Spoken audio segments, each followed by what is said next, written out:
This episode was recorded live at the Union Street. In the Annapolis Valley of Nova Scotia, you can find one of the world's finest sounding music venues and pubs at the Union Street in Berwick, Nova Scotia. With a great range of local food and drink, it makes for a perfect place to catch one of the amazing range of shows they put on year-round. This show included. Much love to the whole team at the Union Street. Love them. Visit their website for more info, book your table, or check out upcoming events at theunionstreet.com. This is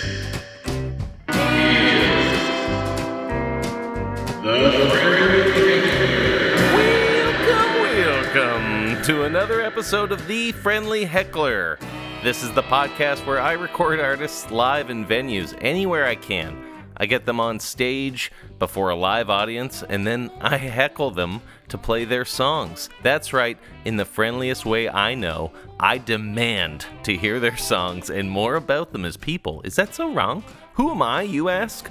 Well, I'm just your friendly neighborhood heckler, Zakary Miller, and I love music. I love it so much, I want to hug it and kiss it and squeeze it and rub it all over. And I think this show proves it, actually.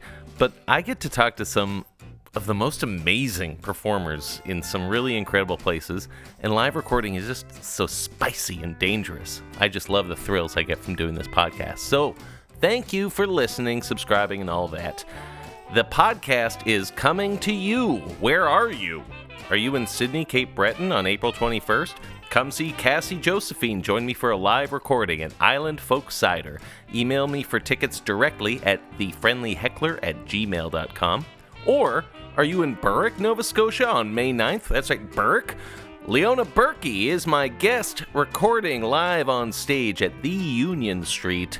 Tickets on their website, theunionstreet.com.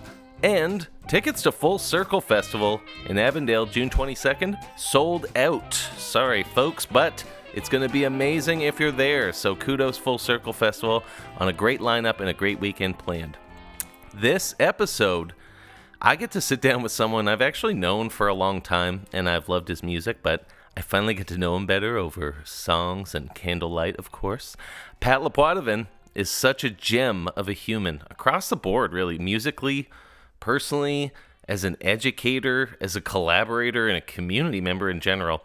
Dang, he is just so lovable. We talk about his numerous collaborations, his new collection of songs/album, The Rivers, and the amazing team behind the album, some of whom may just be in the audience and may just get involved in the show. So listen up, listen close. Listen close. Pat gets deep with me into his songwriting process and his whole musical outlook with me. We also share our mutual love and experiences with the Yukon. And of course, Pat plays both his beauty new tunes and indulges me in some of his older sweeties. So, enjoy! Pat Lepoidevin!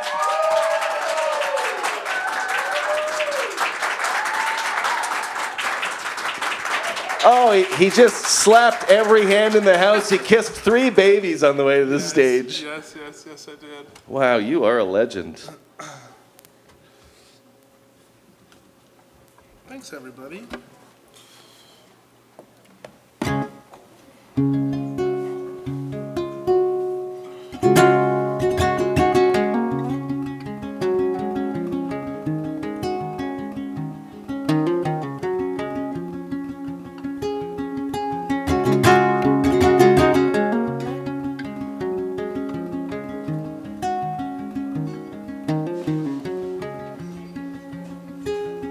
I was born in a castle of a fallen man. I didn't even know him. He lived in the middle of the woods on a mountain road, a solitary bonding. He found there's a bend in the river flow. North was a calling. Just a boy in the beginning where the towers set. middle of the forest. It burns, my love, Delilah. Her wandering heart swings back again. It burns, my love, Delilah. Oh, summer sets up for the wind.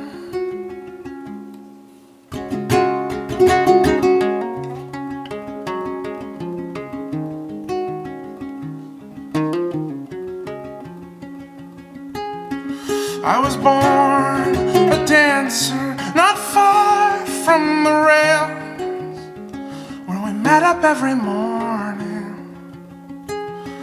All the time we spent by that ginkgo tree, we didn't even know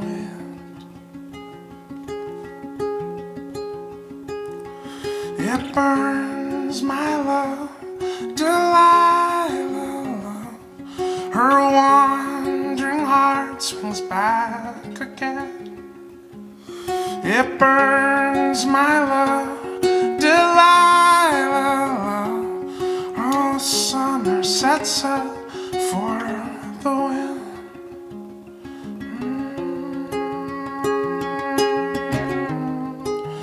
Oh.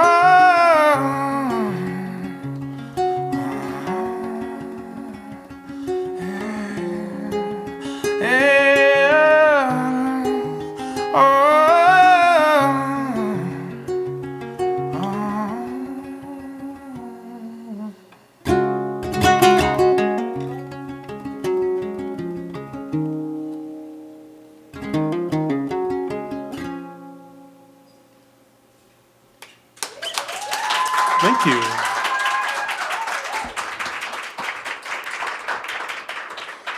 You just opened this whole show with a brand new song. Brand new. Oh, it came out today. That's amazing. I feel like that was just a natural starter. Congrats, man. Oh, it's such a tender opener, too. Thank you. I love that. Delilah, you sent me that ahead of time, and it had a different name before, too, but you went with Delilah. Yeah. Strength in that beautiful name. Do you remember the name before? Yes. What was that? Do you want me to say it? Sure. Castles. Yeah. It's funny, names of songs, right? Does that happen with you? Like, for sure. I always, when I start writing a song, I'll just kind of come out. I literally, like, it's more of an organizational thing because I have all these lyrics on my phone. So I'm like, I guess castle was in there, so I'll just call it that. You pick your favorite word that you like out of it that sounds nice to you, or? Sure, yeah.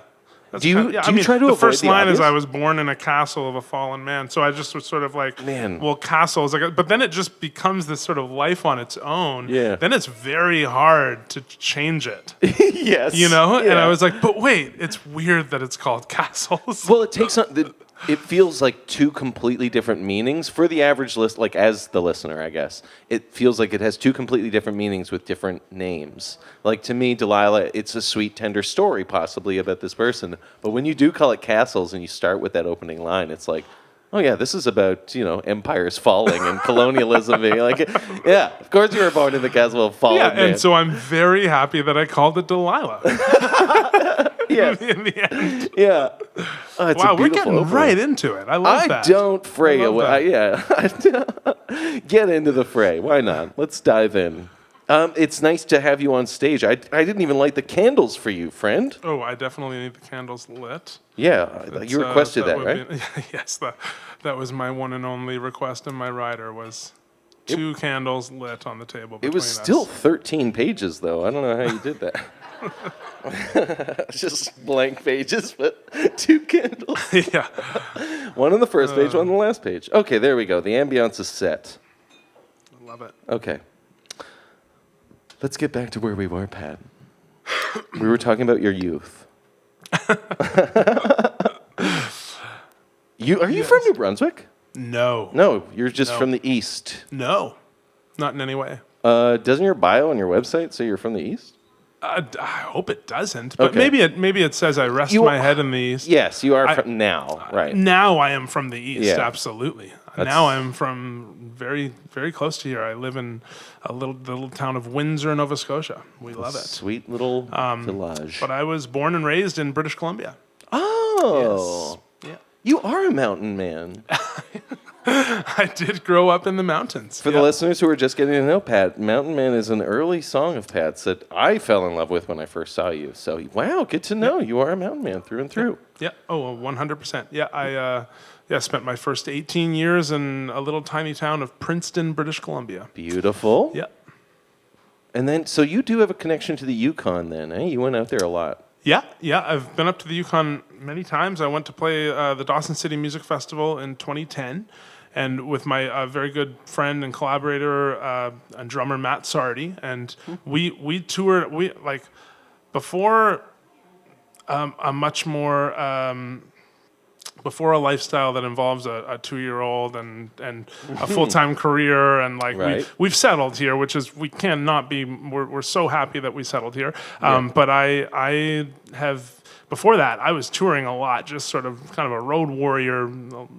Long time ago, and sort of early 20s, I would be driving across the country just playing shows. And one tour we booked up to the Yukon in 2010, and we thought, well, that would be kind of fun. My buddy Matt and I, and Like starting the tour there? Or doing the no, whole we started tour? out east, and we were going to end there, and we did. We ended up in Dawson, and I was lucky enough to be able to play that festival that summer. It was great, and I stayed the summer.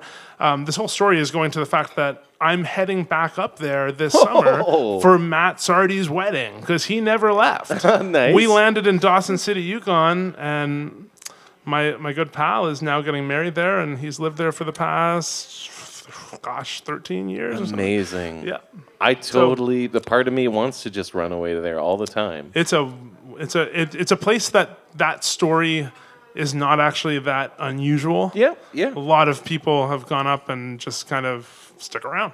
I like to think it's based on, I mean, people do that also probably because it's based on the whole history of the Yukon is people who are running away from something to find gold or find peace, That does find make a lot of serenity. sense. It makes a lot of sense. I mean, well, that's where the Mountain Man came from. Is exactly what you're talking about. I mean, Going up to Yukon.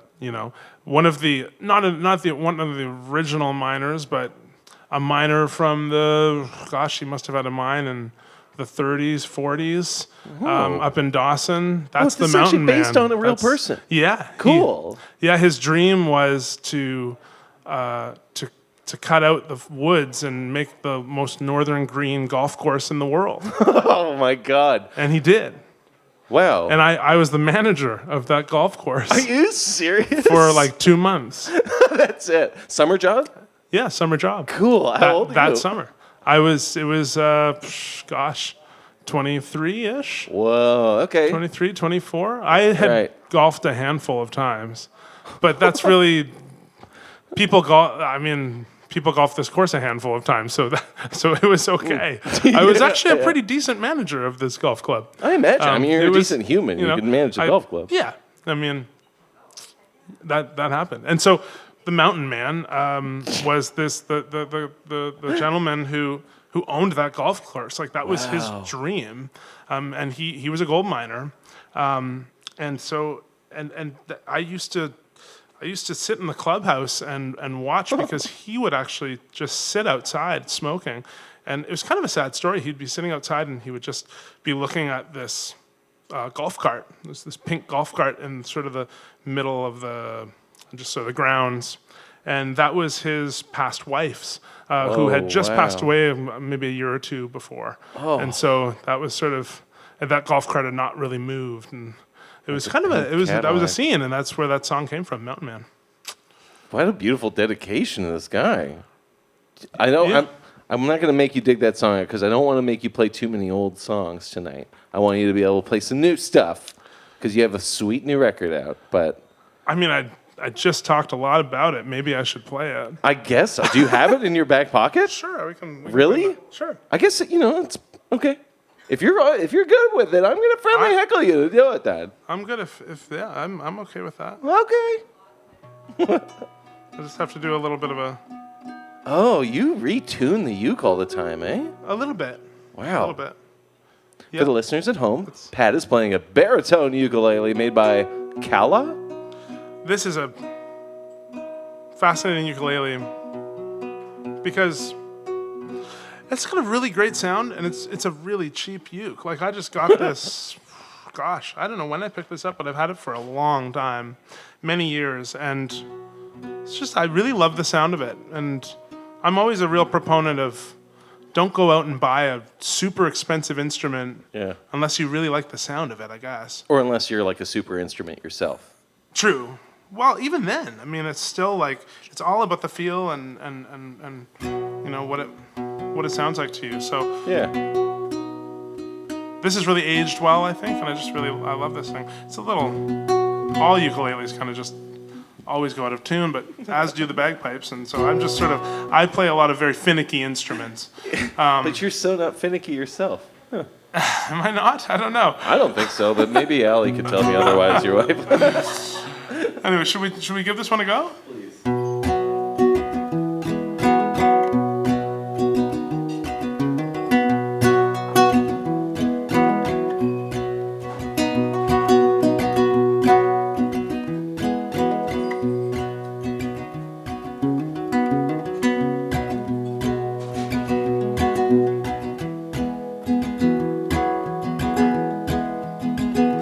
There's a mountain man on the corner, his face as straight as the rest.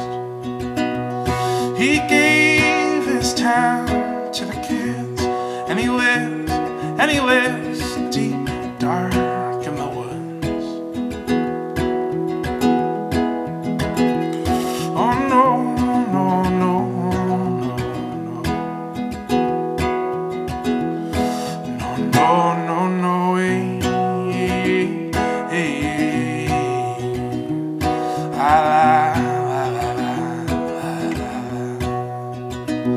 There's a mountain man on the corner, his hands as warm as the rest. He built himself 18 holes, and he burns his last cigarette. Oh no, no, no, no, no, no, no, no, hey, hey, hey.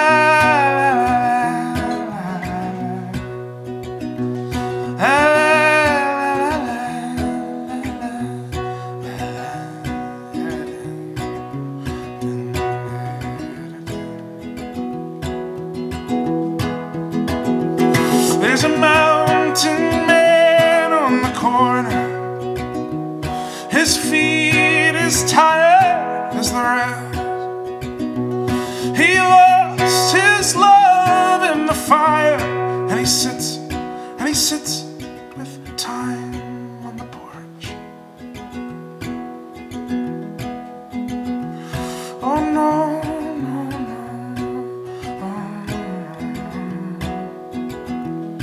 no, no, no, no, hey.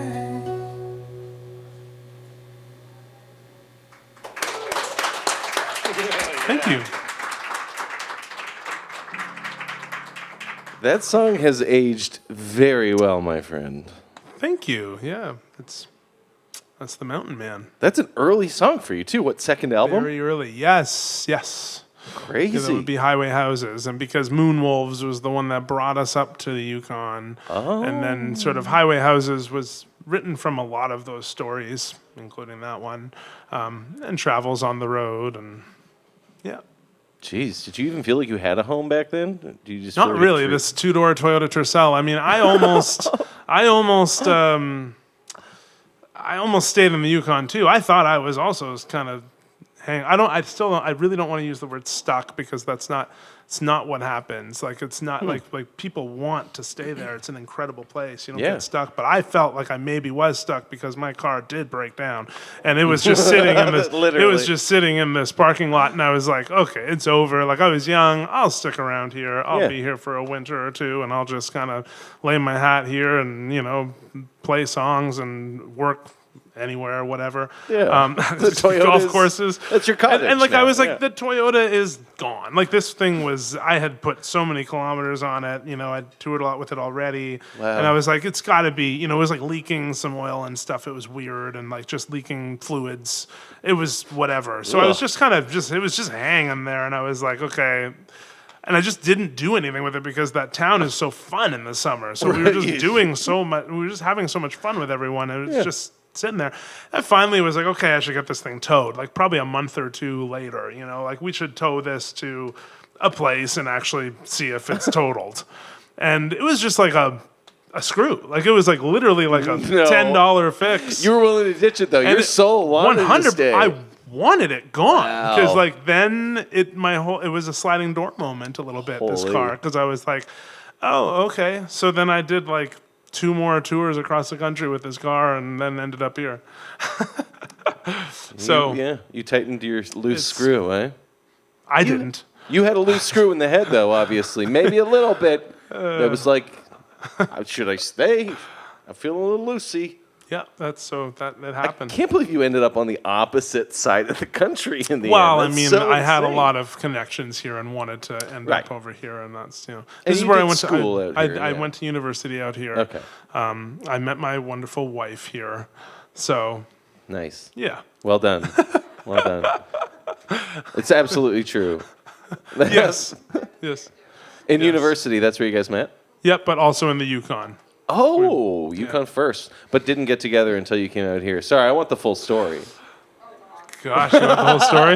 Sorry, Allie's like trying to eat, and I'm like, tell me your marriage story. We started dating after 2 months, and they went up to the Yukon, and I moved up there with them. Oh. Not knowing it, like, it was crazy. Were you like, I'm going to pin that guy down. I'm going to make sure he's not traveling all around like a crazy monster anymore. Okay.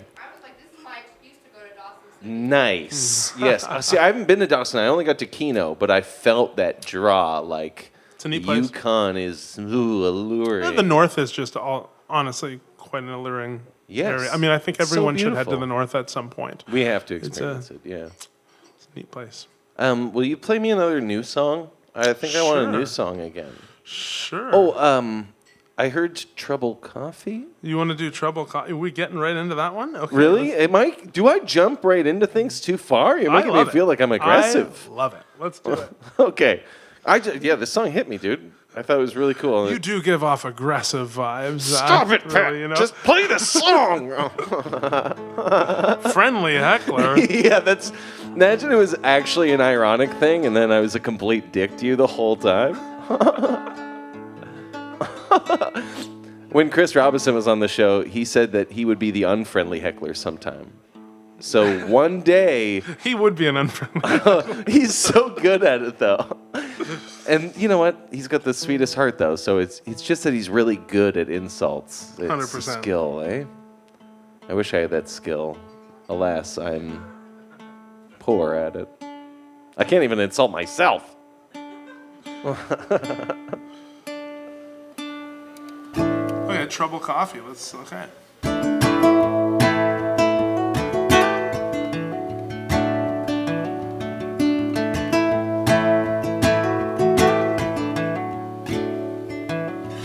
There's trouble in the deep end, baby, somewhere. She's got no regrets for being this way. Wondering where your heart is when she's swimming. All we've got are people, truth be told. She's on fire, getting into trouble. In the sunset, down on the west coast. She's on fire, getting into trouble. In the sun set down on the west coast. And the sun set down on the west coast. Oh.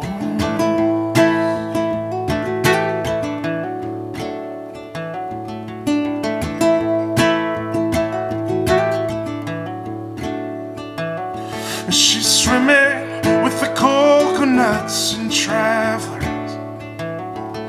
finding her own way through the streams. And it's winding up to be a peaceful Sunday if her amiable neighbor treats her right. She's on fire, getting into trouble in the sunset down on the west coast. She's on fire, getting into trouble in the sunset down on the west coast.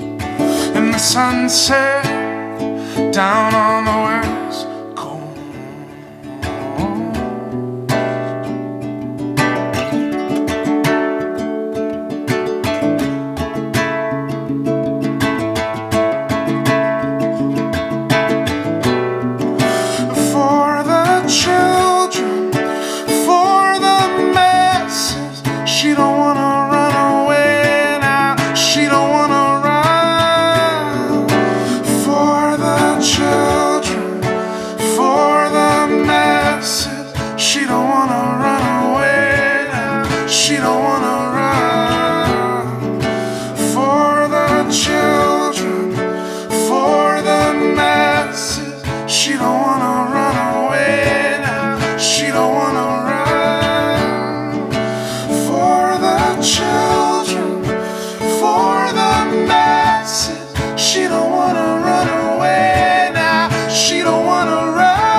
Thank you.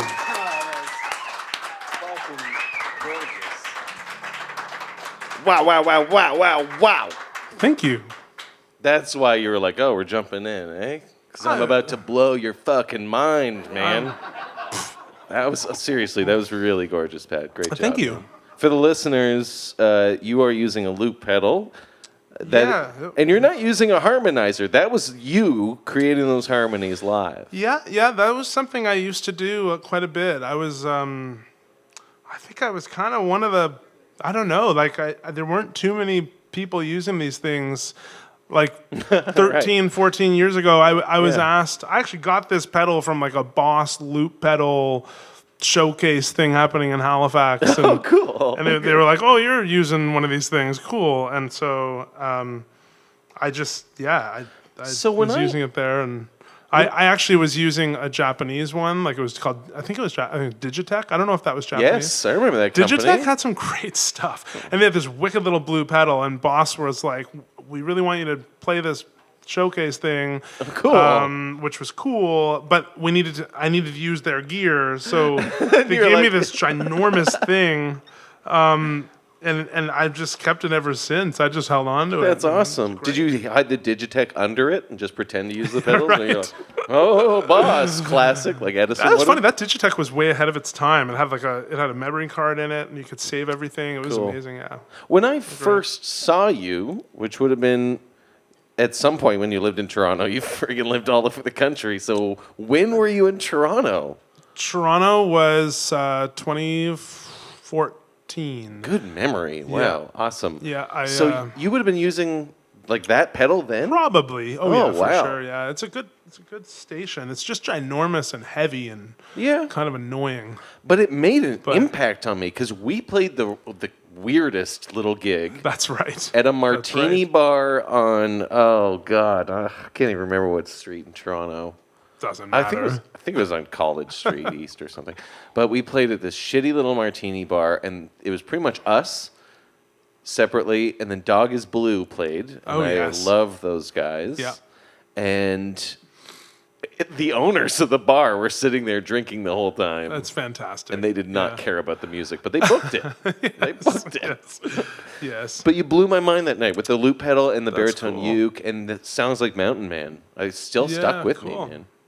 So I'm glad you're still doing it. Oh, big time! I'm happy. Yeah, it's although I haven't used this very much because I have just an absolutely wonderful band who forms like part of the audience here. So it's like just Good shout out. yeah, it's been a lot of fun wanna having talk- like actual humans playing with real humans and not just looping myself. You're right. It's just very different and wonderful, and I love it. But makes this you is feel fun human too. again? It's what's that? Makes you feel human again? Yes, exactly. That's quick. That was a quick guess. Yeah. Yeah, let's talk about the band you have because they're on the record. They're here tonight. This is Who's Mark, here with us Mark tonight? Adam on percussion and marimba, all kinds of stuff, and Cass Palmer. Awesome. She plays bass and sings on a lot of stuff.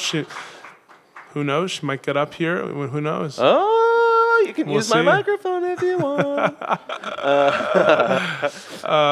Yeah, it's been a lot of fun. A lot of fun playing together, and it's just very different. Songs build differently that way. Did you build the songs together for this record? I would like to think that for sure. Mark and I certainly have been working together for the last 4 years. 4 years. Just, That's nice. just sort of on and off, working on these songs and kind of forming new lives out of them. It's a fascinating story. When I started really developing a musical relationship with Mark, it was right when COVID was hitting. And so we always reflect on this. Like, I would just go over to his studio and we would continue to do things. And every time we're like, is this illegal? No, you were well, bubble it's like you're buddies. outbuilding, so it's not your house. It's like, Oh, loophole. yeah, we were looking for all the loopholes. Yeah. And we did hang out, but we were safe about it for sure. Pandy And, Friends is a unique relationship, too. You get deep fast, right? Probably pretty. You have to that's get used to probably each true. other's farts very quickly in the Pandy. I mean, we didn't live together. well, recording is kind of like, to Yeah, a point. it's true. When you're spending over 6 hours together, you're That's- like, that's a domestic partnership in some way. That's cool. Yeah, it was. Honestly, I have so much thanks to Mark because he really has given a lot of life to these songs that I didn't totally know that they would necessarily have. I mean, I really enjoyed these songs, but it's been a lot of fun working with them. And then just sort of naturally, we started to play a couple of shows together, just drums and myself, and I would still continue to loop. Oh, and that then must have maybe annoyed we the should just shit get out of Mark. maybe we should just get somebody else in and like drop the loop pedal. That's Cool. kind of what and then Cass Palmer came along, and it's just a wonderful trio, and we have a lot of fun together. So What a cool band. It's and cool. That came out of that, too. That's a hard time to, like, work on a record and feel creative, too, in some cases. I felt very creative Really? during the pandemic. The whole time? I didn't. Well, I was one of these. We didn't have a child. I Right. still luckily could keep my job, and I mean, I just had so much time. Which you're a teacher is your other job. Mm-hmm. Yeah. Okay, cool. That is what I do. So it was all online, and lots of people kind of freaked out about that. We made it work, and my day then just ended at 2, and then I was able to be more creative. I mean, I was able to write a lot more. The anxiety around performance certainly happened at the beginning. I was like, oh, well, I'm not playing any more shows, I guess. But Did that hurt? Did that hurt you? Were you sort of like attached to performing at that point? not really, It was because such I a was. foundational part of your It career. was, after yeah. That At that point, I was more into education and teaching and seeing where that led me, and so, and then kind of just let's just write a bunch of music, and that's when I wrote these songs and started really getting interested in more recording aspects and. Yeah. Did you sort of, and Mark, you can feel free to chime in on this, even though you're sort of like 40 feet away, but you're going to have to yell. but did you sort of hand over the songs at a certain point? Like, are you? I've heard a lot of your records, and I feel like I've heard you kind of like solo create, and then I've heard you collaborate. So I'm curious with this record if you sort of had these songs and were like, Mark, make these something that I can't right now, because I know that creatively I've heard what Mark can add to albums, and it's like wild rhythms that I'm sure a lot of artists never would have heard. Incredible feels, incredible vibes. I'm sure you can change the vibe of a song. But did you hand it over to him? It's mind blowing. I was definitely like very open with him being as creative as he would like on stuff. So basically, it was a real like sort of relationship that way. Did you ever say no to him? Have I said no to you before? I don't say no to many people. Did you make him comfortable enough to say no, Mark? Or did you Phil Spector him with a gun like, you like the mix or do you like the mix? But I know I don't say no a lot, even to my students. Like, okay. But I'm able That's to. dangerous. Well, as a teacher. Well, of course, I sometimes would say no, but what I mean is just like we can naturally.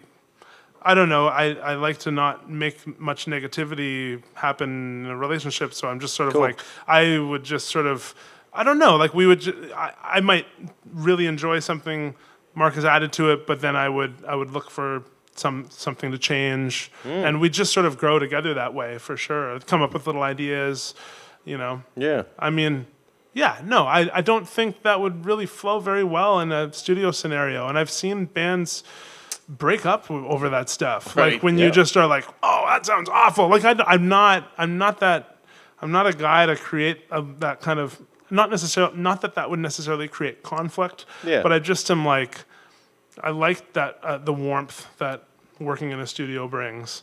I do consider you a master collaborator, and I realized I had to say those words pretty far apart. We collaborated. Yes. Yeah, live on stage. with a little Irish folk project or something. It was fascinating for like one day, for about 2-3 hours on the radio, and we improvised 95% of it.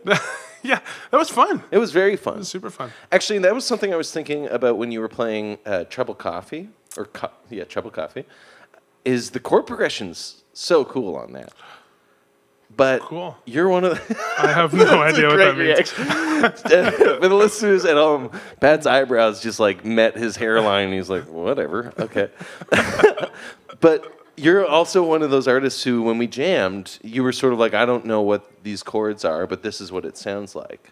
Yeah, interesting you remember that. Yeah, 100%. I don't know. I always lean closer to artists like that because I think the ear is more developed. Kind of more in that ear case. for me. Yeah, I don't know a lot of letters and numbers unless it's bagpiping. You're an English teacher, aren't you? That's an incredible sentence. Well, I'm not a math teacher. But yeah, I mean, piping music, I can read like a book, and I love to read piping music, and I love the theory around piping music. Oh. But anything else, Because of the drone aspect of it?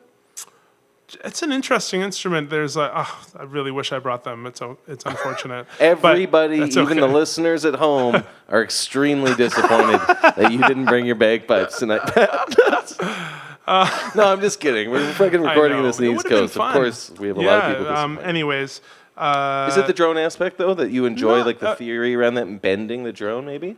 Wow. Now I really wish I brought them because we could try bending the drone. I don't know if that's something that happens. I mean, like melodies around the drone. Yeah. No, it's very fun. Actually, I bend notes on it. It's very fun. But yeah, just the music. So piping only has 9 notes on the bagpipes. And so when I was very young, I developed the theory around that, and it was very simple to understand that theory. But then there's all these like movements and things, grace notes and things called chorlueths and burls and things that are written into the music, which is kind of fun.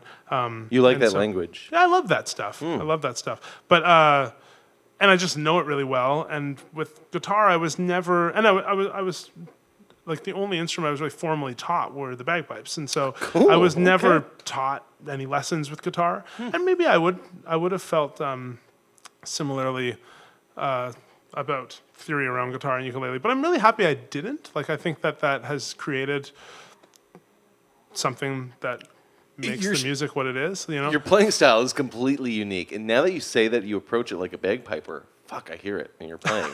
It's so cool because you are very melodic, but it all is based on a root tone that a lot of stuff goes back to. And then even when you're harmonizing, it's very based on this like building of it's entrancing, man. You're entrancing. That's what it is about That's the word you use when you listen to bagpipes. Sounding really great. I'm entranced by your bagpipes, sir. Yeah, fine. You are a fine bagpipe player, though. I've heard you pipe. I feel you leaning towards an instrument. So what do you? I'm going to let you pick one. Please pick one for me. That's cool. Okay, let's rock this. Oh. Check this guy out. You're grabbing like the heaviest electric guitar I've ever seen. It's made of solid gold. It's not actually. What do you want me to play? You get to choose. I thought you were the heckler. I am. I'm heckling you to choose one. I want to give you an opportunity to represent yourself in some way rather than me tell you what to do all night. All right, let's do it.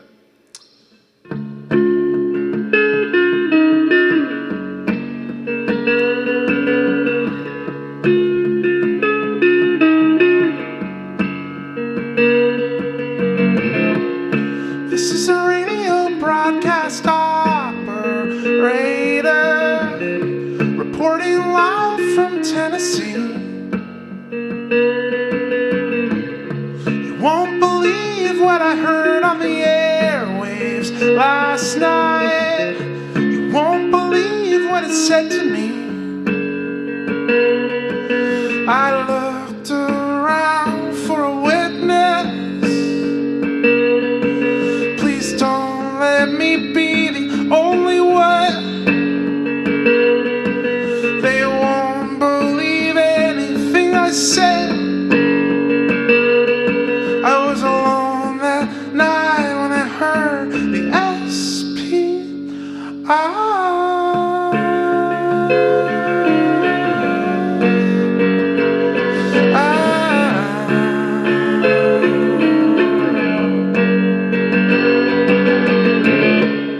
This is the story of teenage broadcast children who travel farther than a record show.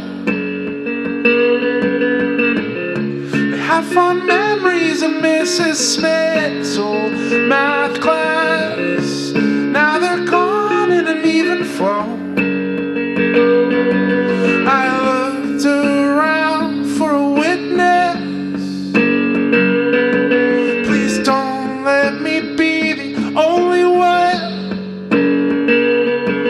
They won't believe anything I said. That night when I heard the SPI.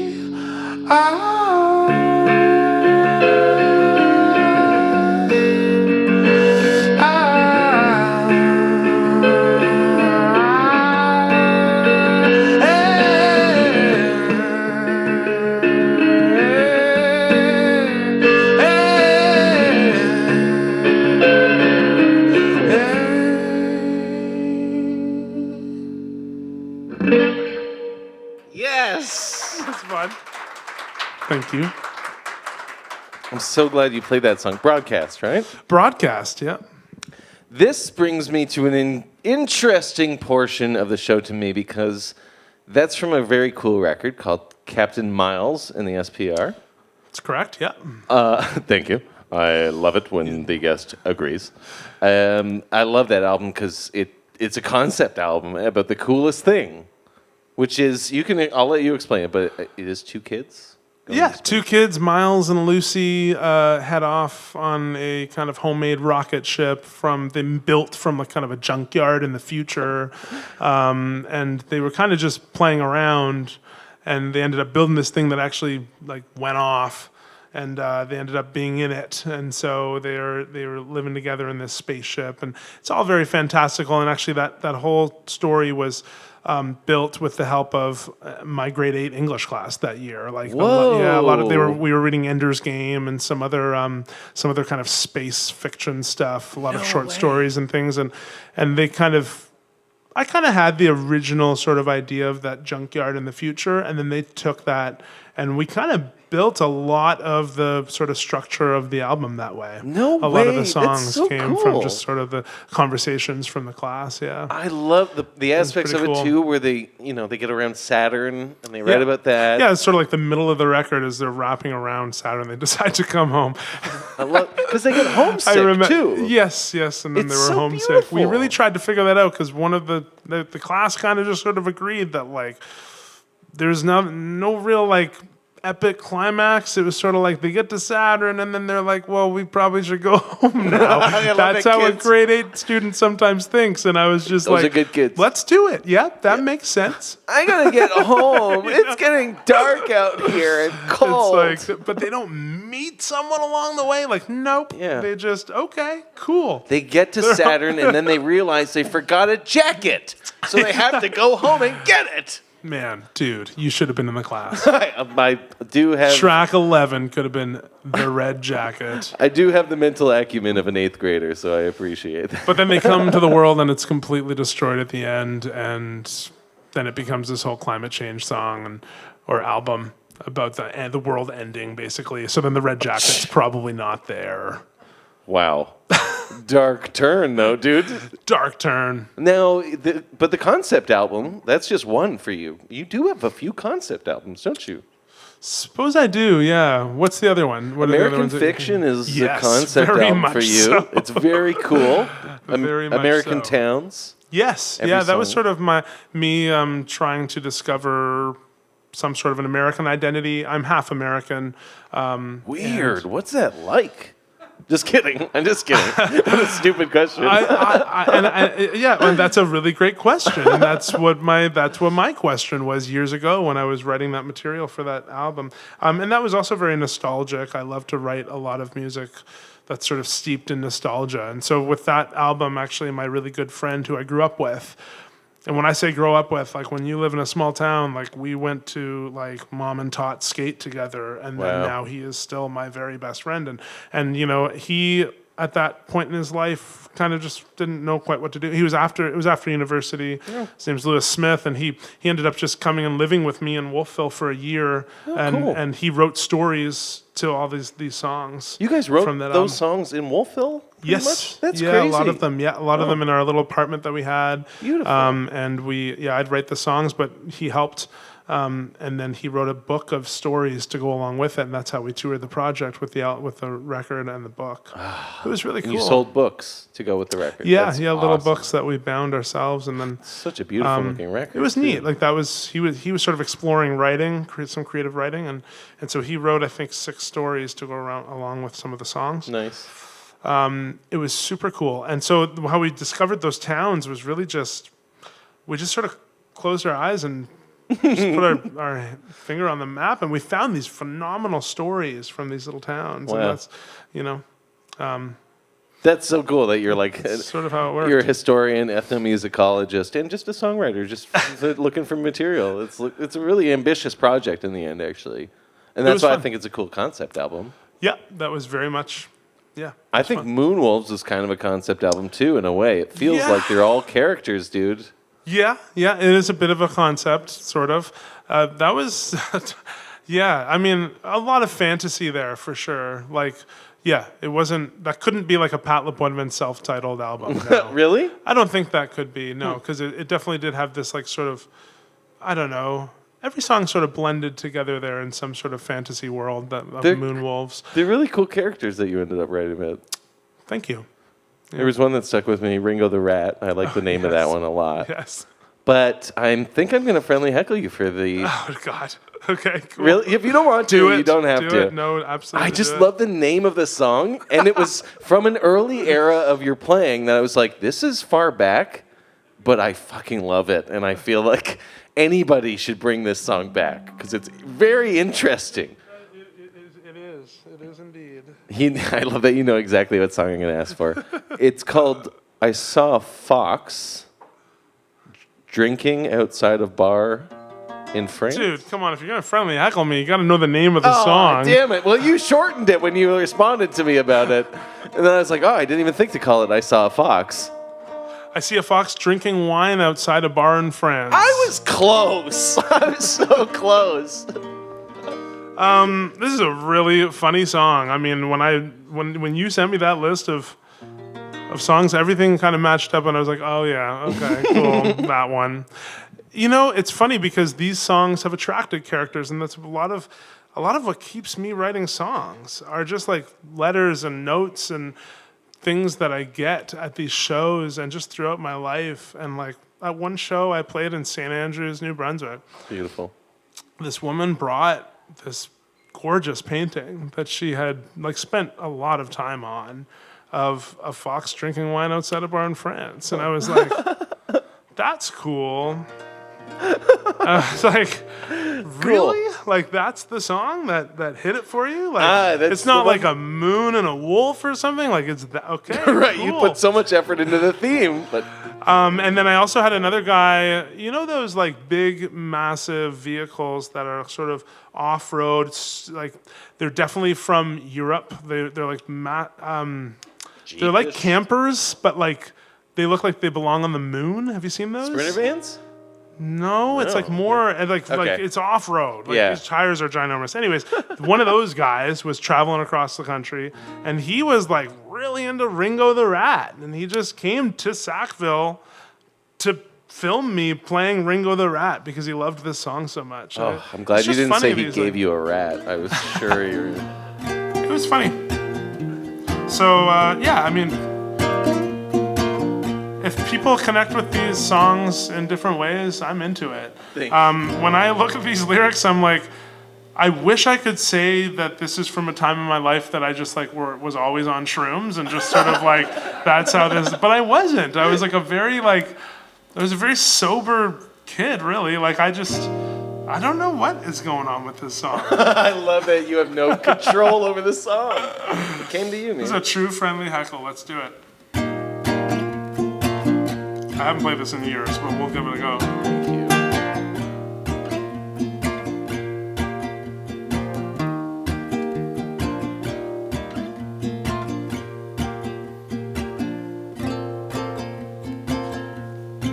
I'm just a boy.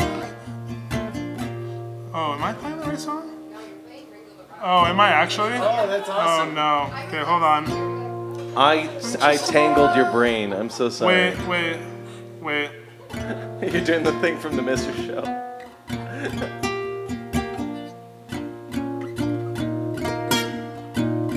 Is that the right one? I think that might be it. And I'm just a boy looking through my front door. Okay, I'm gonna get it. It's okay. I'm so glad we're figuring this out together. This is the reality of show. This was the one that we would have to figure out. You're a brilliant musician, though, for sitting here and just walking Okay, let's do it. It is like a living room in here, so it's really okay.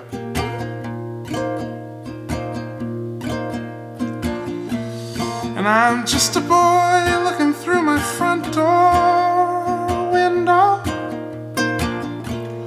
And I'm just a boy not allowed to go outside. And I'm just a boy looking through this blood-soaked rain. And I'm just a boy living in my father's name. And I see a fox drinking wine outside a bar in France. And I see a fox drinking wine outside a bar in France. I see a fox drinking wine outside a bar in France. And I see a fox drinking wine outside a bar in France.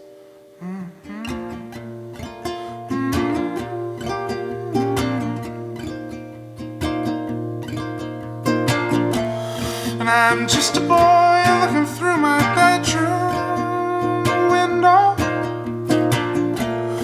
I'm just a boy looking through my father's door. And I'm just a boy living in this blood-soaked rain. And I'm just a boy, and I'm just a boy. Oh, and I see a fox drinking wine outside a bar and friends. I see a fox drinking wine outside a bar and friends. I see a fox drinking wine outside a bar and friends. And I see a fox drinking wine outside a bar and friends. I guess that's it. I guess that's it. So good. Yeah, it's a funny one. It sticks with you because it's a great hook. That must be it. That must have been it. Like, if I was a hip-hop artist, I would sample that right away. I will say that was my only painting that I received of this song. It was just the one. So if I affected that one woman's life in that way, I am happy. I love that. I'm glad it made the record. Me too. Me too. I'm glad that you're willing to put stuff out that you're like, it just came through me and it needed to get out, and so I put it out. Yeah, I feel like I used to do that a lot more. I don't know if I would necessarily release a song like this today. You filter now. What's that? You filter more now. I think maybe. I mean, as I've grown up, and yeah, I don't know. There was a real. I think a lot of that life of music before for me was like such a drive to get on stage and play the songs. Yeah. And so it was so important to. It's always been about community for me. It's always been about just like coming to shows and playing to either 10 people really meaningfully or in front of a crowd of 100 or whatever, and just like getting really close and intimate with everyone. We used to go every weekend, we'd go down to George's Roadhouse in Sackville, and we'd just take in a show, and it didn't matter if there were 3 people there or 200 people there. It was always this very special night of just like creative energy flowing. And I think I was in this, back then I wanted to release things, and so I'd write these little ditties and I'd just record them up in the radio station booth. Like that's where I recorded Moonwolves. No, that's not true. I recorded some of it at the radio station. That's so cool. But I guess that, and some in a house in Halifax. But yeah, it was more about just getting it out so that people would come to those shows and we could just like hang out together and play music. Even when you were an audience member, you consumed a lot of shows as an audience member too? Loads. I was a sponge. Like when I was going to shows in Sackville every weekend, I would go out and actually I tuned my guitar the way it is tuned because of a Harry Manx show I saw probably 13 years ago. No way, cool. Longer than that. What's the tuning? 16. Out of curiosity. Just open, I never had tuned a guitar to an open tuning before. This is when I was like 18 or something. Okay. Probably 19 because the show was at a bar, but but that didn't. But I remember him saying that, he kind of told his story of when he started to use open tunings, and I just went home that night and retuned my guitar and never really changed it. Like it's kind of interesting. Yeah. So every show I would see in Sackville, I'd go home and I would try to sort of take something that I just learned from that show and put it into my music. Cool. I really did do that a lot. When I graduated from that university from Mount Allison, I felt like I was getting a Community Citizens Award or something, more so than the school. I mean, why? I cared about my classes, but I cared way more about the whole scene around the town, about George's, What an incredible music scene, too, in that community at the time. At the time, it was just this, there were a few of us who were real hard hitters and really trying to stop bands coming through that were touring to Halifax, and they'd play shows weekly in Sackville, and we had a community of us would go out. Corey Eisner was one of those people, right? Corey Eisner was definitely in there, absolutely. Amazing. And a bunch of other really wonderful people. And it's not dissimilar to what folks like Kim Barlow are doing here. Very much music and communities. Music and communities. I mean, it should be everywhere. It's bringing people together and with music. That's why I consider you a master collaborator. And again, I'm going to say those words fairly far apart so that nobody gets it twisted. Master collaborator. But I think that you are, because I've seen you collaborate with everybody in the community. I've seen you just go like, sure, whatever it sounds like, let's make this happen. It's going to be great. One of the projects I saw you really involved in, to another level that I hadn't seen you involved in like this, is Sarah McInnes's Legacy Song Project. Kudos, Sarah McInnes. I'm saying her name over and over again because she's in the audience tonight. Big time. I love when former guests come back, so it's like I get to heckle you like 3 times. But yeah, that was a really amazing project because it was so multifaceted. Allie, your partner, did the video portion of it, like produced an incredibly beautiful piece for it. And you did a lot of on stage, like you were pressing. You had a Zoom recorder on stage with you, didn't you? Yeah, it was something like that. Yeah, You're audio triggering device, samples yeah. of interviews, and then you were playing in the band. Pat, like that's amazing. A lot of that project came just, we were all hanging out at a local pub in Port Williams, and Sarah was saying she was applying for a grant for that project, and we just thought it was so cool that we decided, we were like, you should just throw in a film budget for it. I think she was... Write us into that. I think that's basically what happened. Yeah. And I think she was handing it in like the next few days. And so we did it. We did a quick little budget. Nice. This was sort of a project for me to do during my Pat leave because I took paternity. They make a leave just for you? Just for me. Just for me. Holy shit, dude. Lucky. Nova Scotia only. Pat leave happens with Miles being born, Yeah. and then and then I was able to travel. I traveled with Sarah to all of these interviews around the Maritimes and filmed with. I was kind of interested in filmmaking as well, of course, with Ali being so into it, and so I wanted to kind of. I really enjoy editing film, and so I edited that whole project and had a lot of fun with it, and it was a really really great way for Ali and Sarah and I, all 3 of us, to collaborate together, and we had this very fun time, and then we toured it all over the place. It was a very very neat project. That's a powerhouse team. Like I've always loved Sarah for how incredibly like spiritually powerful she is, and then how much she can uplift others. Definitely. But then I've always loved you for your powerhouse voice and your skills and technical skills, bringing loop battles to shows. But let's also give credit to Allie. Allie, you have an incredible career as a producer and now director. So kudos. What a powerhouse team. It was fun. Wow. And so much love and compassion for what you guys were covering. So, yeah, I consider you an incredible community builder, not just a musician. So thanks for sticking around on these eastern parts. Yeah, I mean, I feel like the word community is always in my bio. And so that is sort of, and that's also really how I teach too. Like that's how I see schools. I see them as little tiny communities.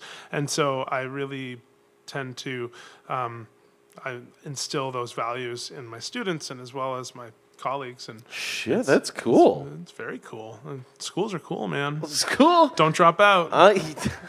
Don't worry. Fun. I didn't. I stayed an extra year, my friend. I took my time. I was like, I like it. Do you use music in the classroom a lot?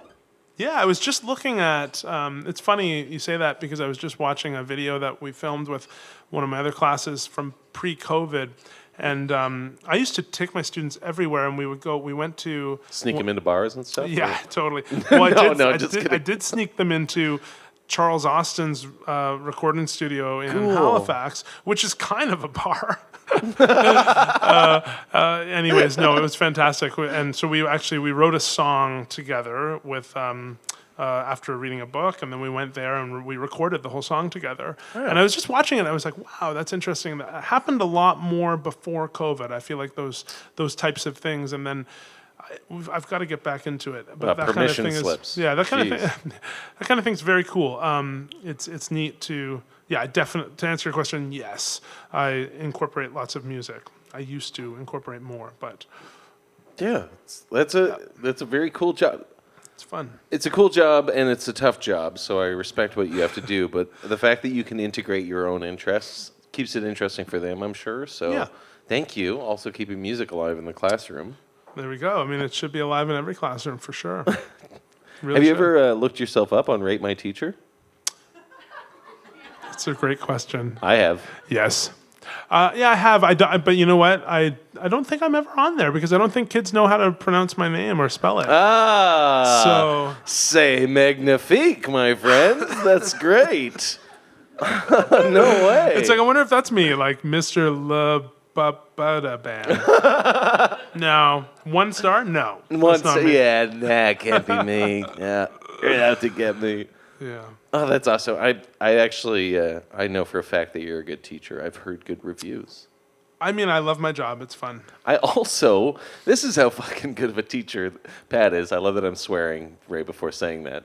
But I'm sure 8th graders aren't listening to this podcast. And if they are, stay in school so you don't end up on stage like me, I mean, friend. I may make it into an activity for them, so we'll see. Oh, that'd be fun. Okay. Well, then let's talk vinegar and baking soda. That's all I remember from grade 8. Anyway, where was I going? I'm not sure. You were somewhere. Sorry, I got It's you off okay. track. No, it was too good. Just that you're bringing kids into the... You had a story about me as a teacher, but I wanted to know what it was. No, I've heard through the community. Oh, right, yeah. I've heard through the community that you are a good teacher and that you're good at what you do. That's great. No, thank you for being a good teacher. You're welcome. There's reviews. There is reviews written of you online, just so you know. So you do all the research before your interviews, don't I know you? Nardwar, but I'll get to the point, my friend. That's fantastic. Yeah. There it is. I know how good of a teacher you are as well, because right before recording this episode, here on stage, right after Pat soundchecked, he FaceTimed with a student, an ex-bagpipe student, and was This just is like, true. "Hey, how's it going? How you been?" It's like, "No big deal. I'm just at my other job working right now. Wanted to check in on you too, bud." This is true. Yeah, this is true. Awesome. He is an especially special dude because he was he was one of my first piping students that I had years ago, and he just kept with it. He's a phenomenal piper now. It's super cool. He's graduated and lives in Halifax. Super cool. You just love seeing the bagpipes succeed as well. 100%. You're like, Yeah. the kids are Yeah, important. the kids are always But the bagpipes. the kids are always asking me like how to get top bonus marks in my class. It's like pretty easy. Like just pick up a chanter and get going. You know, like that's really it. Will you play me another song? Let's play another song. Let's play another new one. This is another new one that you requested, which is an interesting one that you requested. Why? It's let's talk about it after. I just want to play it. Okay. Oh shoot, I've got to. Now we have to talk about it beforehand, don't we? I'm just kidding. I won't make you break the secret. It's not really a secret. Are you playing Love S? Yeah. Okay. SK? Or is it Saskatoon? Love That's Saskatoon. amazing. Okay, here we go.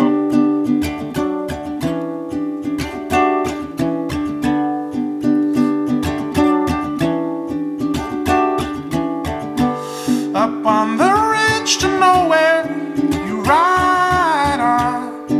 A falling glow behind you, a warm embrace. Let her fly away now, for goodness sake. A time has come, forgiveness, let it shake. Let it shake.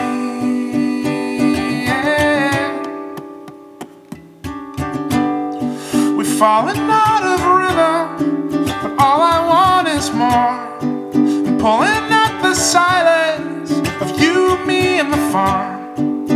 Come dance with me now in love Saskatchewan, where all the broken hearts will learn to get along. Learn to get along.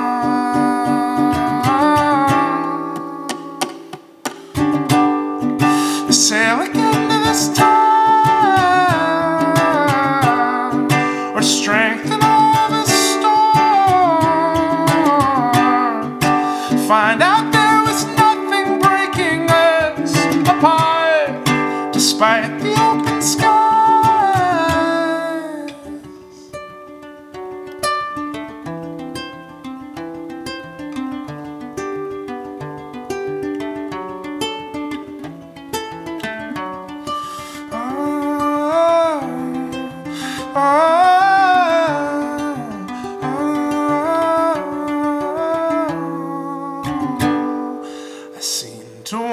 dance it off.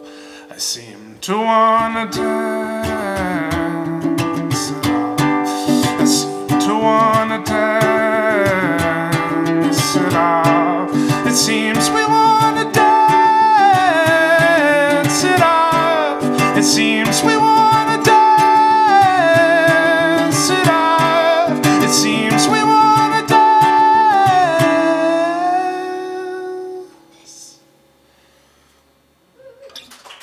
Thank you. So yeah, that one's called Love, Saskatchewan.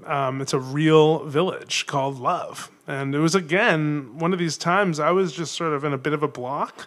And it was one of these sort of, I'm a social studies teacher too. So I just sort of looked at a map and was like, boop, whoa, there's a town in Saskatchewan called Love. Let's look that up. That's cool.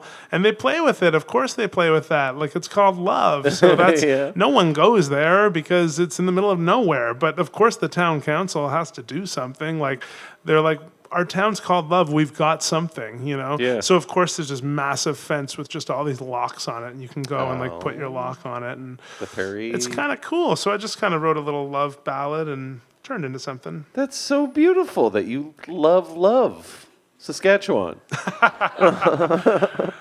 I also love writing about communities I've never been to because it then just sort of, if I'm ever in Saskatchewan again, I'm sure I'll be there sometime. I'll seek it out. It's kind of fun, you know? You'll seek out Love Saskatchewan? Absolutely, yeah. Cool. I'll go there. Do you think there's a put a mayor lock yet? on it. Or Do you think there's a mayor?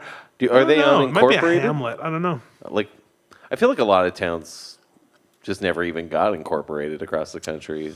Why does the term even exist, unincorporated? Yeah, Like Berwick, is this town incorporated? I feel like I don't it know. is. I don't know. I don't know. I think it's still village status.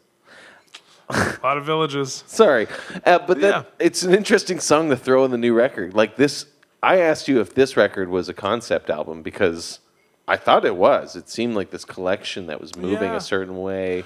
These stories that kind of linked together in my brain. Yeah, and maybe they will, and that's fantastic. For those of you who don't know, I am releasing a new album that is coming out in June, which is great. June is when you're going to release. Okay. And so, but you have heard lots of the songs, which is great. Yes. Oh, And, yeah, true. I'm talking. Well, by that- the time this comes out, most people true, listen maybe, to it. yeah. Okay. So, anyways, yeah. What's the name of the album? We haven't even said it. Oh, I just came up with it because the name of the album was something else, and because again, you know, just this is bringing us around full circle to Fluid. castles. But no, it's going to be called The Rivers. The Rivers. Which It works ones? well. The Similkameen and the Tulameen, Specifically. specifically. Where are those? Those were the rivers that I grew up on. Are you So serious? yeah, super. A lot of nostalgia in this album. It's not a concept album. It's not just about playing in these rivers. Okay. There's a lot of songs, and that's why it was so hard to come up with a name for it. To be honest, Do a lot of these songs are they sort of mantras for yourself in some way? Like, are they stories where you're telling yourself a certain message in the end? sometimes that might be the case, but other times it's often I'm just inspired by texts and by events and things going on. A song like "Bewilderment," for example, was off of a book by Richard Powers that I read, and I was really into it. I really affected by it. I love that you don't want to say bewildered by it. What's the word? I was something by it. It was a great read as a new dad. It was about a father and a son who had recently lost their mother. It was just a kind of tragic story, but a really beautiful story. I just sort of, the song just came after reading that book. Cool. So sometimes that's sort of what will guide my writing, Yeah. and other times it's sort of more deep and personal, and sometimes it's literally the sound of the words. Like it's really Right. like my songwriting is sort of inconsistent in a way. I mean, I don't have an exact way to write a song. Oh, thank God. There's another song called "The Lottery." I'll just give a little. You like, can play the whole thing if you want. The Lottery? Yeah, we could do The Lottery. I feel you wanting to get it all out. You want to do it? Am I being too aggressive? I tell you to do this again? I mean, you are a pretty aggressive dude. Yeah, I can't get over it. I just love anger. There's a part in the song where I say Ireland. Yeah! Is that what we're supposed to do? Just kidding. Totally. And it's just a word that it just worked. Like the sound of it worked. And then it ended up working in the piece. You write by sounding out verses, going, 100%. Wow. Yeah, like if I'll come up with a melody, and then I'll kind of go, yeah, I don't know if I can do it right now. Okay.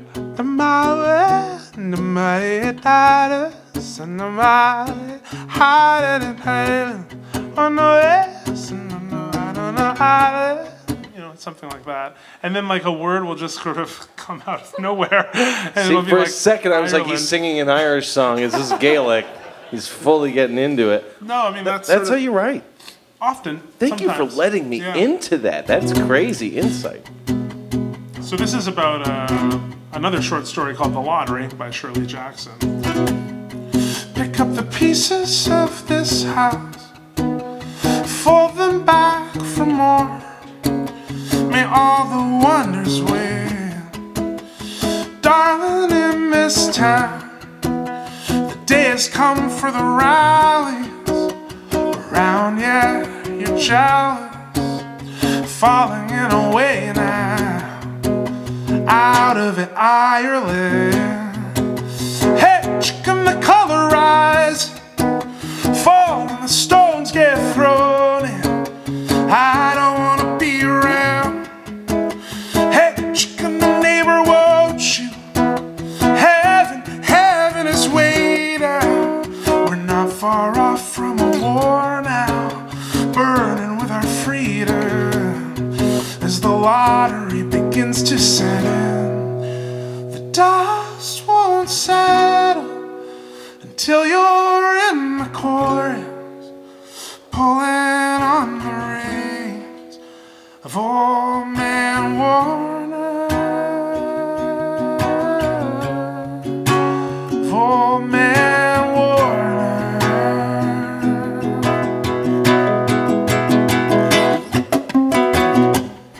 And we're constantly trying to fight it. Freedom, wouldn't you have guessed it? Sailing on our way now to a time without the limits. Sitting on our porch waiting for the one who will call the names out. Falling in a way now, and it's over and done with.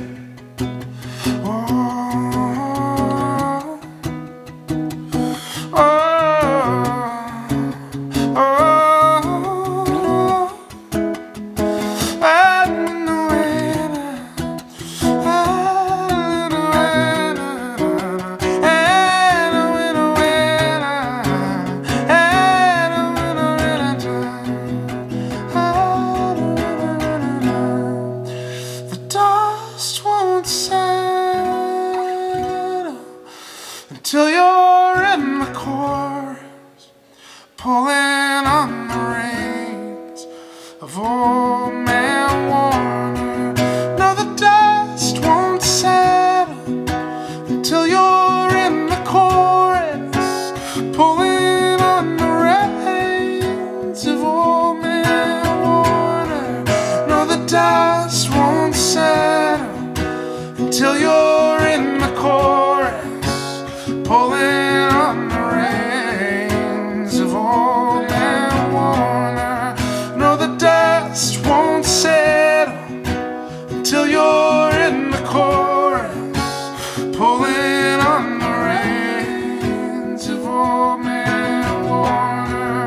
No, the dust won't settle until you're in the chorus, pulling on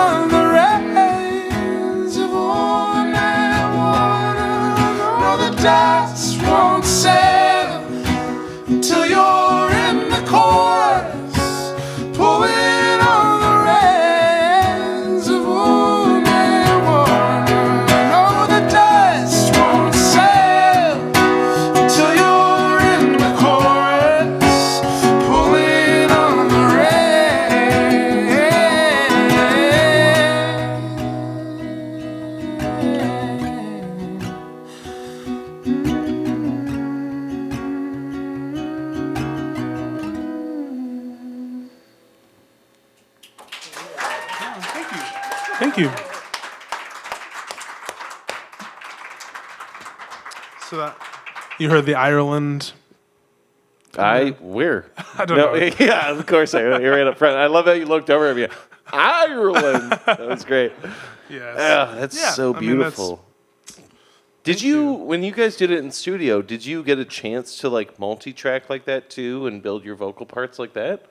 Or Yeah, I would always sort of record when we must- track. You just sort of multi-track vocals and stuff. did you and do have- like 30 versions of yourself though? We did a lot. Okay. We would do Yeah. a lot. Yeah. Are you the type who's like, again, I just want to do one more layer. I just want to do one more layer. Do you sit there for like 2 hours? You're It's more like Mark saying, "Do one more layer." Nice. Do one more layer. Are you, can I ask you a secret?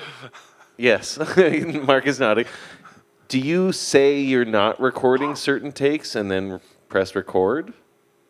Or are you like, oh, just take it again. I didn't get that last one, but you actually had it. And you were like, everything. Nice. is true. Yeah, Marcus said he always gets everything. And it's actually quite. I mean, when you work this much on an album with someone like Mark, we've probably used a lot of those takes. That like we actually use like some takes are like scratch vocals that were actually weren't even going to be the mains, but it just like was magic and it worked really well. And You so were just so relaxed in that yeah, take. maybe that's the case. Yeah, honestly, when you're not thinking about it, that's when it's probably going to be.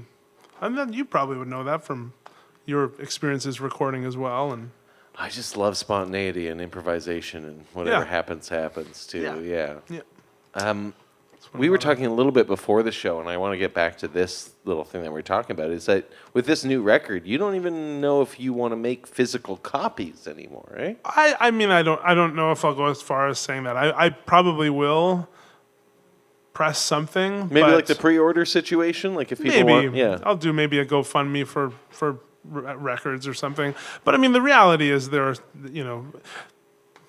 this is all coming around to communities bonding together, playing music together. Because the reality is that streaming, that whole thing is really just going to take off more and more and more, and artists are going to make less money and just won't be able to sell music like we used to. Yeah. And so it's going to become way more about the music and communities thing. It's going to be about, it's almost in a way we're going sort of back in time. I love that. In a way, I love that. Like there's going to be a lot of music created by people who are not just doing this as their only gig, that they have a lot of, and in a way that's kind of beautiful because they're going to have so much other things going on in their lives that are going to inspire that music that they create. And so I think there are just going to be more.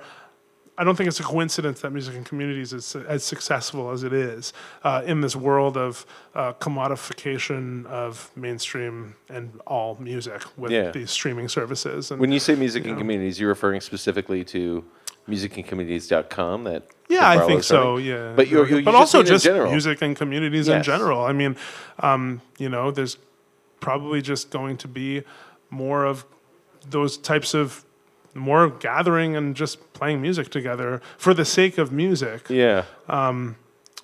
If they more so than selling a bunch of CDs, So it is sort of but then again, there's obviously it's challenging because it's sort of a sad reality that musicians you can't really sell music anymore, and it's very, very challenging. You don't sell NFTs out the back of your truck.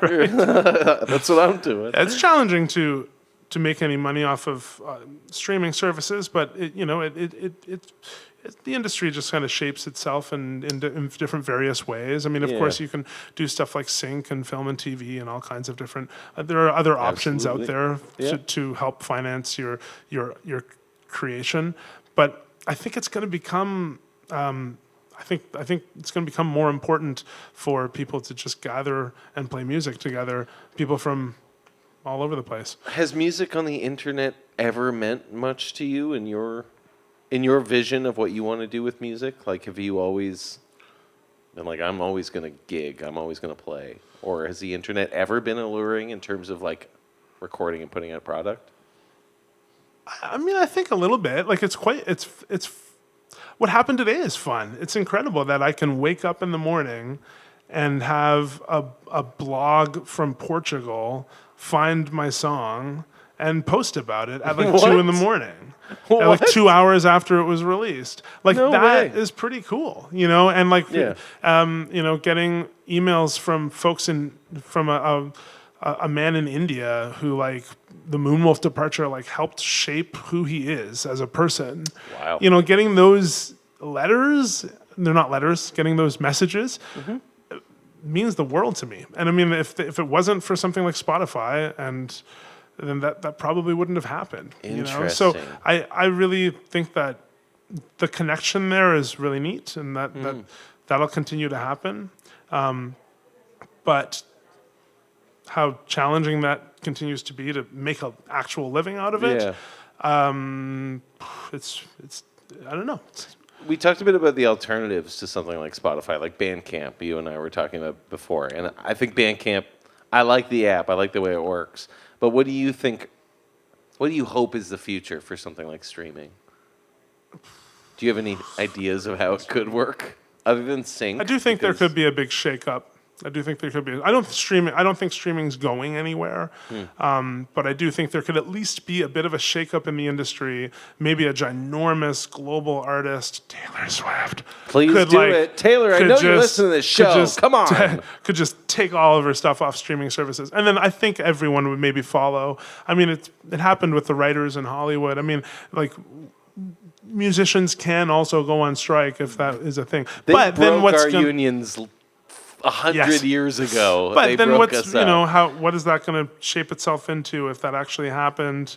Yeah. You know, streaming will never go away because of such a powerful capability of what's happening there. I mean, I explore and find music all the time that way, and I'm also affected and influenced and inspired by it. And then I take it home it'll inspire my music more, and I think that's really cool. So I don't think Yeah. it should go anywhere, but I do think a shakeup could happen to just enable artists to be just paid a little bit more fairly, I guess, per You're stream. so reasonable. You're such an educator. Just a little bit more fairly would be nice. The word fair is the very principle of it is a little bit more. Yes, I totally agree, though. Even venue-wise, I think we're in this very funny spot right now in history where there is apparently no money to go around. So we're all saying we have to go out and play live to make a living. And I totally agree with you that it's like 1800s again. The jug band on the corner is actually making more money than the bar band down the street in a way. Yeah. Sometimes at the farmer's market, if you upstream the musician, you dirty, rotten scoundrel, I know you.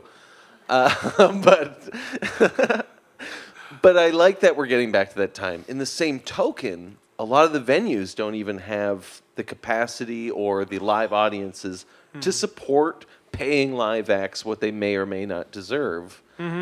It's So we're at this funny point in history. Also, the average listener and audience, feel free to jump me right now if you disagree with me, but I find the average listener in a bar on a Friday or Saturday night really just wants to hear fucking, if you like pina coladas. Like, they just want to hear you play that song, whether or not you play that genre whatsoever. Like, I played in here a week ago and someone requested the fucking Cranberries. And I was like, did you listen to a note I sang? I don't sing like Dolores what's-her-name at all.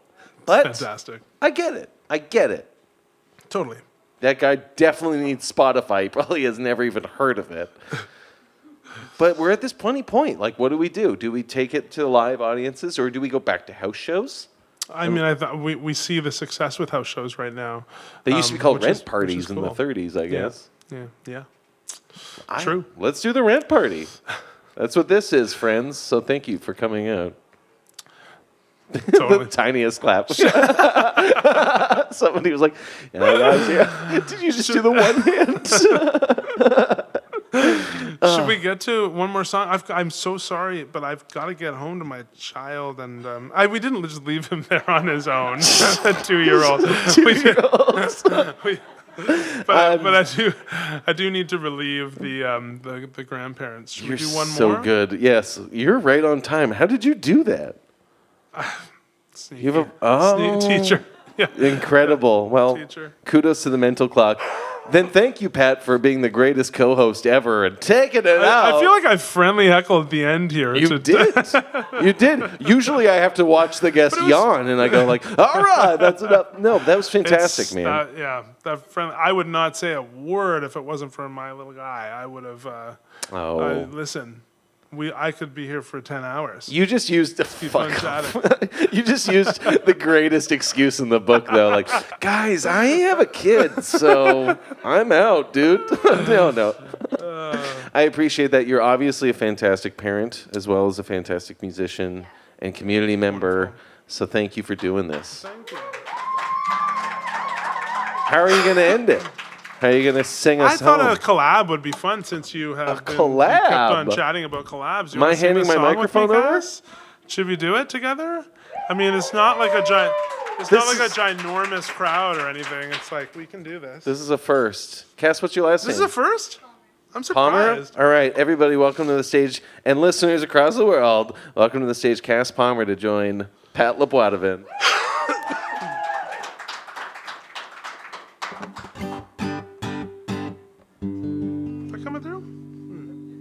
Okay, cool.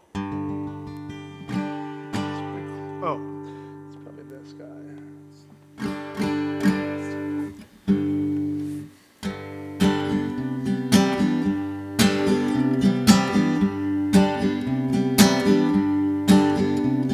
Something to be said for waking up at 7, putting on a coffee for us. Why'd you have to go and be with someone else when all I ever wanted was this? Ring around the bend to fall. We all know we're dancing. Forget the wedding and burn.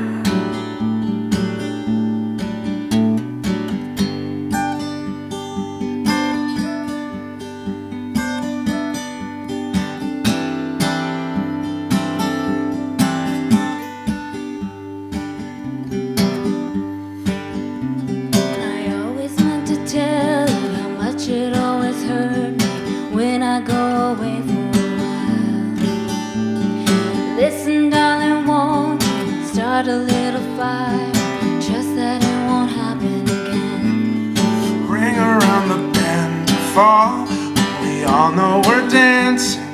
Just keep the wedding for now. The wedding dress shimmers in the evening city lights every night that you were away. I cannot help but think that someone else is out there placing all your shirts on the line.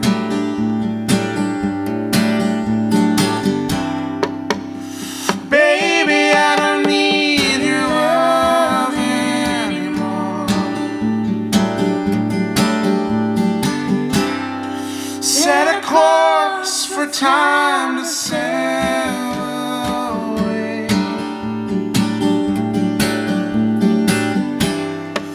Don't follow me down the sunset beaches.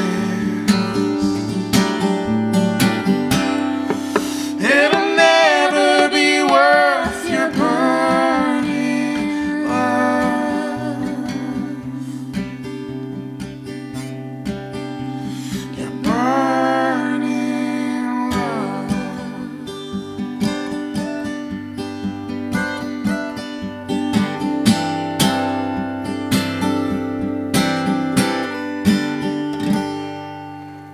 Thanks, Cass. Thank you. That was out of nowhere. I feel like it just made sense to collaborate on the end. It did. That's a beautiful ending.